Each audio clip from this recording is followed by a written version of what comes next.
Small group video, take one. Hello, and thank you for allowing me to speak to your small group in this way. I know your time is valuable and I won't take much.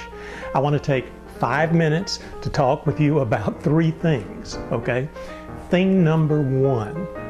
I know I asked you to make a 6-week commitment to meeting with your small group, and we have had tremendous success. There are about 20 groups that are meeting, including yours, and it's just tremendous to see the energy that is coming forth from the small groups in our church. So the first thing I want to say to you is, would you have a discussion today in your small group meeting about what's next after 40 days of love?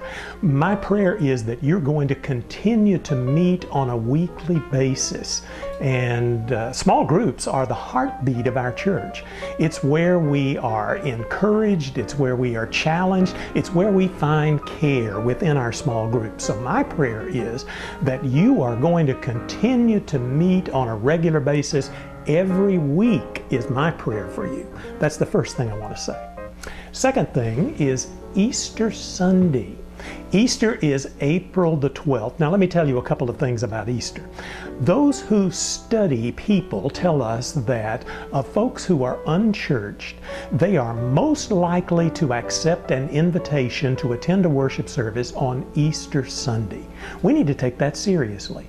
Your friends and family members and co-workers and neighbors are most likely to say yes to your invitation to come to worship on April the 12th. You know, this is a tough time in our country. I have never seen so many people hurting. And we have good news for hurting people, and I have the great privilege of sharing that news on Easter Sunday morning. So make sure that you invite someone and bring someone with you. The title of my message is going to be, What Difference Does Easter Make? Did you know that 95% of Americans believe that God raised Jesus from the dead? Their question is, so what? I'll be talking about how the same power that raised Jesus from the dead is available for us right now in our lives. Oh, don't just offer them an invitation. Stop by and pick them up. Bring them physically with you to worship. The third thing I want to talk with you about is spring. Microphone set. Get the shirt set. Spring is here, and you know what that means. It means we start thinking about wearing shorts and t-shirts again.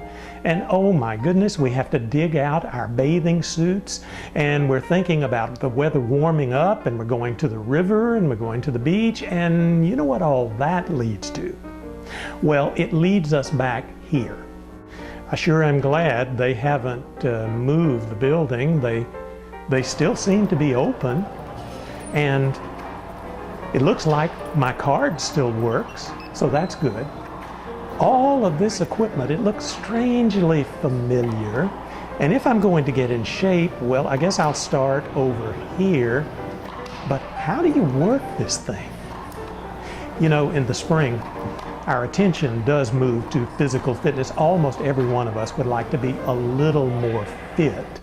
And Paul wrote to Timothy in 1 Timothy 4:7, take the time and the trouble to keep yourself spiritually fit. Spiritual fitness is like physical fitness. It takes some time and some trouble. So, my message series beginning the Sunday after Easter is entitled Becoming Spiritually Fit. And I'm going to be looking at our life development process. Do you remember from Class 101, it looks like this? It's the baseball diamond. And we encourage people to move around the bases, one class at a time, increasing their commitment to Christ incrementally. So here's my challenge to you. I want you to become more spiritually fit this spring. Would you make a commitment that whatever base you are on, you're going to move forward one base during April and May? We're going to have multiple sessions of classes 201, 301, 401. Your small group leader has the calendar and will be able to tell you when the classes are offered. Make the commitment to move at least one base forward during the spring. Well, that's my 5 minutes. So talk about continuing to meet as a small group, and I am really praying that you'll make that decision.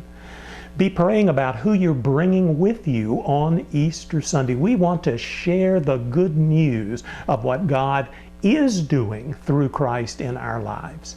And third, make a commitment to becoming more spiritually fit in April and May by taking the next class and moving to the next phase. I hope you have a great small group meeting today. Thank you for letting me interrupt. Check.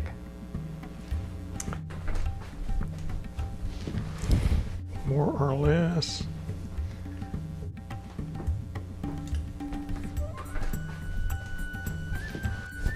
Okay, this is our small group video.